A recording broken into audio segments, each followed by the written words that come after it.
नमस्कार, मेरा नाम पिंटू सिंह यादव है और आप देखना शुरू कर चुके हैं न्यूज लाइव। दोस्तों 2024 लोकसभा चुनाव को लेकर लगातार चर्चाएं तो थी, लेकिन राजस्थान की एक सीट की काफी ज्यादा चर्चा थी और वो सीट थी बाड़मेर। जी हाँ, बाड़मेर से रविंदर सिंह भाटी जो कि निर्दलीय विधायक हैं और वो चुनावी मैदान में उतरे थे, तो उनका सीट का एग्जिट पोल क्या कहता है, इसके बारे में हम पूरी जानकारी आपको बताने वाले हैं। चलिए शुरू करते हैं। दोस्तों बात करें तो देश में लोकसभा चुनावों के लिए सभी चरणों का मतदान पूर्ण हो चुका है और अब इंतजार तो 4 जून का है, जब इन चुनावों के नतीजे जारी होंगे। इससे पहले शनिवार को देश के सभी 543 सीटों के एग्जिट पोल को जारी कर दिया गया है। इंडिया टुडे एक्सिस माई इंडिया ने सभी सीटों को लेकर सबसे सटीक एग्जिट पोल जारी किया है। इस बीच देश की कई ऐसी लोकसभा सीटें हैं जो हॉट सीट बनी हुई है और सभी लोगों की नजरें उन पर टिकी हुई है।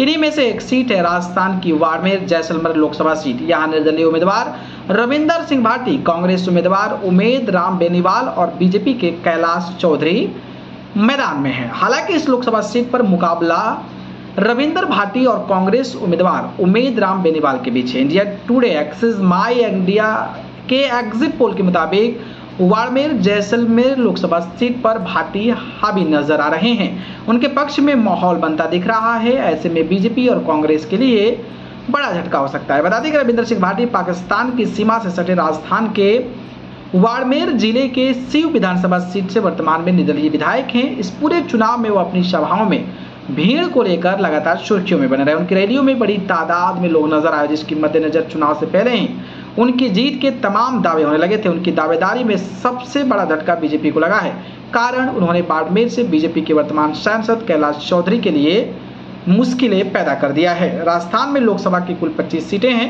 राजस्थान की 25 सीटों पर 7 चरणों में हुए लोकसभा चुनाव के पहले और दूसरे चरण में मतदान हुआ था।